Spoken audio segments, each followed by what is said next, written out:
శ్రీ వారాహిదేవి జ్యోతిషాలయం విద్య, ఉద్యోగం, వ్యాపారం, పెళ్లి, ఆరోగ్యం, నాగదోషం, సంతానం, రాజకీయం, వామాచార దోషం, భార్యాభర్తల మధ్య గొడవలు, అత్తాకోడళ్ల మధ్య గొడవలు, ప్రేమించి మోసపోవడం, స్త్రీ పురుషుల వశీకరణం, ధనం నిలకడ లేకపోవడం, మీ ఎటువంటి సమస్యలకైనా 24 గంటల్లో పరిష్కారం లభించబడును.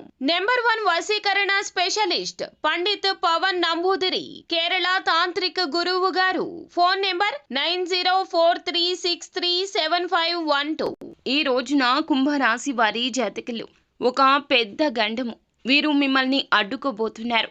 అయితే దేనికి అడ్డుకోబోతున్నారు అంటే మిమ్మల్ని నష్టపరచడానికి. ఏ విధంగా, ఎటువంటి నష్టము, ఏం జరగబోతుంది అంటే మీరు చాలా వరకు కృంగిపోతారు. ఈ వీడియో పూర్తిగా చూస్తే మీకే అంత అర్థమవుతుంది. కుంభరాశి జాతకులు ఈ వీడియోని పూర్తిగా చూడండి. అంతేకాకుండా వీడియో మీకు నచ్చినట్లయితే లైక్ చేయండి. మీ లైక్ మాకెంతో సపోర్ట్ అండ్ ఎంకరేజ్మెంట్గా ఉంటుంది. ఇక ఆలస్యం అనేది ఏమాత్రం లేకుండా వీడియోలోకి వచ్చేద్దాం. ఈ రోజు దినఫలాల ప్రకారం చూసుకుంటే ముఖ్యంగా విద్యార్థులు ఏదైతే పనిని పెండింగ్లో పెట్టుకున్నట్లయితే గనక ఈరోజు దాన్ని పూర్తి చేసే అవకాశం ఉంది. పోటీ పరీక్షలకు సిద్ధమవుతున్న వారు కూడా ఏదైనా సిలబస్ మీరు పెండింగ్లో పెట్టుకున్నారు అంటే గనక దాన్ని తర్వాత ప్రిపేర్ అవుదామని అస్సలు అనుకోవద్దు.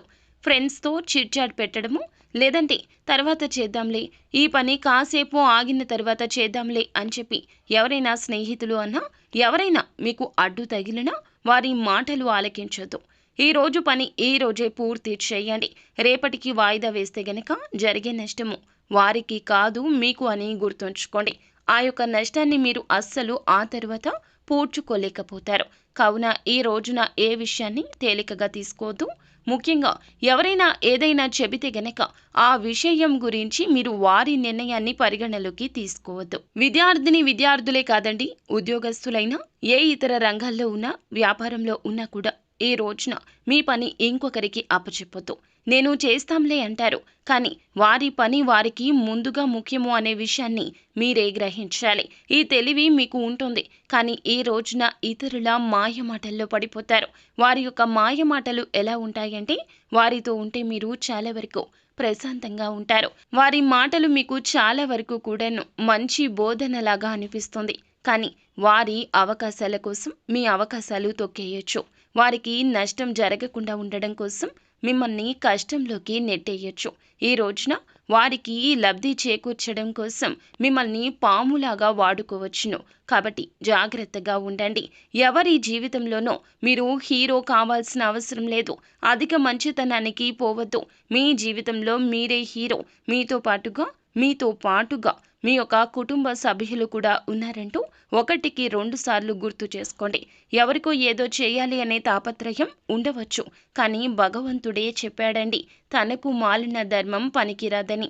ఈ రోజున మీ పనులు ఆపుకోవడం, ఎదుటి వారి కోసం కష్టపడడం, మీ సమస్య గురించి ఆలోచించకుండా వారి సమస్య గురించి ఎక్కువ ఆలోచించడం, వారికి ఏం చెయ్యాలా అంటూ మీ వద్ద ధనం లేకపోయినా ఇతరుల వద్ద ధనం తీసుకొచ్చి వారికి అరువుగా ఇవ్వడం, లేదంటే గనక షూరిటీ సంతకాలు, హామీలు, ఇలా ఏ ఇతర పనులు అయినా ఇతరుల కోసం చేయొద్దు. ఇతరుల మాయ మాటలు నమ్మొద్దు. మనకి కష్టం వస్తే గనక మనమే తీర్చుకోవాలి. ఈ రాశి జాతకులకు ఇలా ఎందుకు చెప్పడం జరుగుతుందంటే సహాయకారులు వీరు ఎక్కువగా ఇతరుల యొక్క కష్టం గురించి ఆలోచించి చలించే తత్వమున్న మంచి మనుషులు. కానీ మంచి మనసు, మంచి ఆలోచన కూడా ఒక్కోసారి అధిక కష్టాలు తెస్తుంది. ఈ రోజున వీరు మిమ్మల్ని అధిక మాయలోకి నెట్టేస్తారు. అయితే ఈ రాశి వ్యక్తులు చాలా రోజులుగా మానసిక సమస్యతో బాధపడుతుంటే పరిష్కారం కూడా లభించబోతుంది. మీ కోరిక కూడా నెరవేరే అవకాశం కనిపిస్తుంది.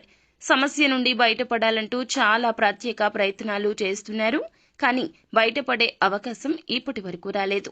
ఈ రోజు మాత్రం ఆ అవకాశం భగవంతుడే పంపించినట్లుగా రాబోతుంది. అయితే నూతన ఉద్యోగ ప్రయత్నాలు చేస్తున్న వారి ముందులకు అయితే ఒక అవకాశం వస్తుంది. 100% మీకు సాటిస్ఫాక్షన్ ఉండకపోవచ్చు, కానీ ఒక్కసారి ప్రయత్నించండి. సాటిస్ఫాక్షన్ అనేది ఖచ్చితంగా వస్తుంది. ఎందుకంటే ఈ రోజు తప్పు రేపటి రోజు ఒప్పు అవుతుంది. ఈ రోజు ఒప్పు రేపటి రోజు తప్పు అవుతుంది. భగవంతుడు ఇచ్చే ప్రతి అవకాశం ఇలాగే ఉంటుంది. కానీ మనసు పెట్టి చేస్తే ఏ పని అయినా కూడా మనకి నచ్చే తీరుతుంది. ఆర్థిక స్థితి అనుమతిస్తే గనక ఈ రోజున పేదవారికి ఏదైనా రూపంలో దాన ధర్మాలు చేయండి. అంటే వస్తువు రూపంలో, వస్త్ర రూపంలో లేదా ధనం రూపంలో ఏ విధంగా అయినా కూడా దానం తప్పక చేయండి. దగ్గరలో ఉన్న గోశాలకు వెళ్లి గోమాతకు ఏదైనా ఆహార పదార్థాలు తినిపించండి. గోమాతను నమస్కరించుకుని పూజించుకుని ఈ విధంగా ఆహారం పెట్టడం వల్ల శత్రు పీడలు తొలగిపోతాయి. పరమశివుని అనుగ్రహం మాత్రమే కాకుండా సకల దేవతల నిలయమైన గోమాత అనుగ్రహం లభించిందంటే సకల దేవతల అనుగ్రహాన్ని పొందుకున్నట్లే. ఖచ్చితంగా ఈ రోజున ఈ జాగ్రత్తలు